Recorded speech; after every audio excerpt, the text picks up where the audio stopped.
നമസ്കാരം, news prime മലയാളത്തിലേക്ക് സ്വാഗതം. 8 മണിക്കൂർ ലോക്സഭയിൽ ഒരു ബില്ലിന് വേണ്ടി ചർച്ച ചെയ്യുക, അത് സാധാരണഗതിയിൽ BJP പ്രതീക്ഷിക്കുന്ന ഒരു കാര്യമല്ല. ലോക്സഭാ തെരഞ്ഞെടുപ്പിന് ശേഷം പ്രതിപക്ഷം ഒരു കൊല്ലത്തിനകം ചിന്നിച്ചിതറും എന്നായിരുന്നു മോദി പറഞ്ഞത്. എന്നാൽ ചിന്നിച്ചിതറിയില്ല എന്ന് മാത്രമല്ല, കെട്ടിയിട്ടാൽ മുറി കൂടുന്ന ഇനമാണ് ഇന്ത്യ മുന്നണിയിലെ അവസ്ഥയെന്ന് വരെ മോദിക്ക് മനസ്സിലായി.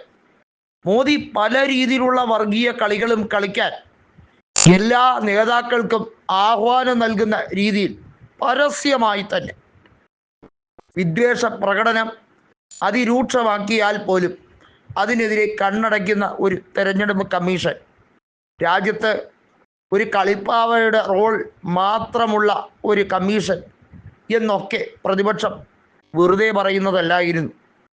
വഖഫ് നിയമ ഭേദഗതിയിൽ ഇത്രയധികം ശൗര്യത്തോടെ പ്രതിപക്ഷം ഭരണപക്ഷത്തിൻ്റെ, പ്രത്യേകിച്ചും അമിത്ഷായുടെ യാതൊരുവിധ പ്രകോപനങ്ങൾക്കും വശംവദരാകാതെയാണ് സഭയ്ക്കുള്ളിൽ തന്നെ ഇരുന്നു കൊണ്ട് ആ നീണ്ട ചർച്ചയിൽ, ആ നീണ്ട ഡിബേറ്റിൽ പങ്കെടുത്ത് അതിനെ എതിർത്തുകൊണ്ട് വോട്ട് ചെയ്തത്. ഒരുപക്ഷെ അമിത്ഷാ ഒരു വേള ഭയന്നു, കിരൺ റിജിജു ഭയന്നു.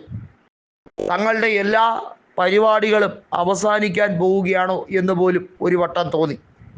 ഇത്രയും അധികം MP-മാർ എതിർക്കുന്നു. ലോക്സഭയിൽ അസാധാരണ നടപടി തന്നെയാണ്.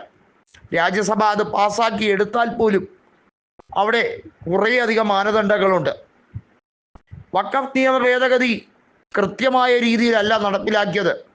അത് അനുശാസിക്കുന്ന ഭരണഘടനാ നടപടിക്രമങ്ങളല്ല അതിനകത്ത് ചെയ്തിരിക്കുന്നത് എന്നാണ് മുതിർന്ന MP ആയ NK പ്രേമചന്ദ്രൻ അമിത്ഷായോട് നേർക്കുനേർ കോൺവെർസേഷനിൽ പറഞ്ഞത്. അമിത്ഷായും NK പ്രേമചന്ദ്രനും തമ്മിലുള്ള നേർക്കുനേർ വാക്പോര് അത് ചരിത്ര പ്രസക്തിയുള്ള ഭാഗമായി ഇന്ത്യൻ പാർലമെന്റിൽ മാറിക്കഴിഞ്ഞു എന്ന് തന്നെ പറയേണ്ടി വരും. ഇത്രയധികം നീണ്ടു നിന്ന ഒരു ഡിബേറ്റ് ഇരുവർക്കുമിടയിൽ അത് അസാധാരണം എന്ന് തന്നെയാണ് പലരും വിശേഷിപ്പിക്കുന്നത്.